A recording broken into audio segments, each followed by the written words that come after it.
Assalamualaikum warahmatullahi wabarakatuh.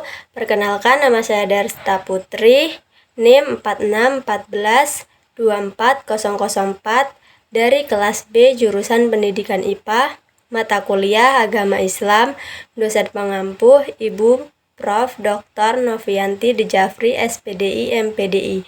Di sini saya akan mempresentasikan materi tentang paradigma Quraini dalam menghadapi perkembangan iptek. Yang pertama yaitu, apa arti dari paradigma Quraini? Arti paradigma Quraini sendiri adalah cara pandang seseorang terhadap sesuatu yang nantinya dapat mempengaruhi kita dalam berpikir. Nah, jadi apa sih pengertian paradigma Quraini? Paradigma Quraini adalah cara pandang dan cara berpikir terhadap suatu realitas atau suatu permasalahan berdasarkan Al-Quran. Yang kedua yaitu pandangan Al-Quran sebagai dasar iptek. Peran pertama yang diaplikasikan Al-Quran dalam iptek yaitu akidah Islam harus dijadikan basis segala konsep dan aplikasi iptek.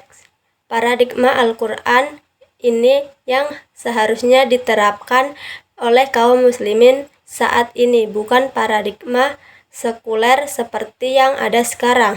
Namun di sini perlu dipahami bahwa ketika akidah Islam dijadikan landasan iptek, bukan berarti konsep-konsep iptek harus bersumber dari Al-Quran dan hadis, tetapi maksudnya adalah konsep iptek harus distandarisasi benar salahnya dengan tolak ukur Al-Quran dan hadis dan tidak boleh bertentangan dengan keduanya.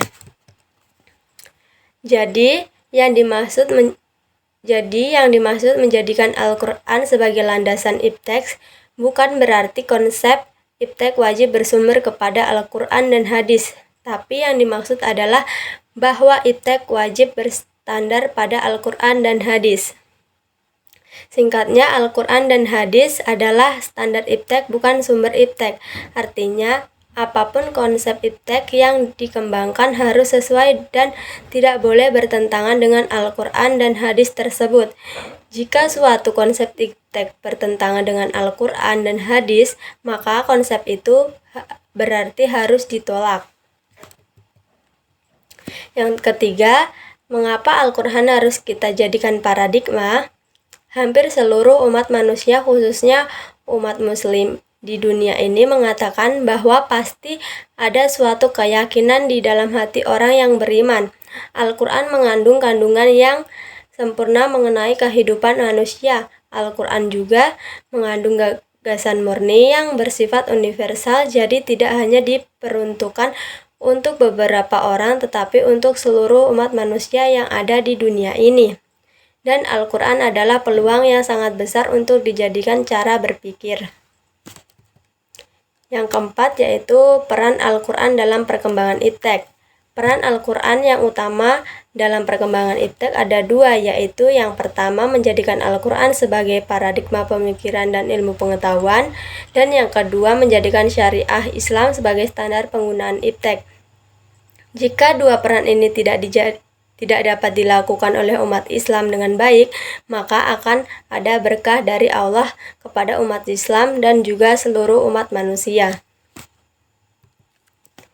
Kesimpulannya yaitu, paradigma Quraini memandang iptek sebagai sarana yang harus dimanfaatkan dengan bertanggung jawab, berlandaskan nilai-nilai moral dan spiritual yang ditetapkan oleh Al-Quran.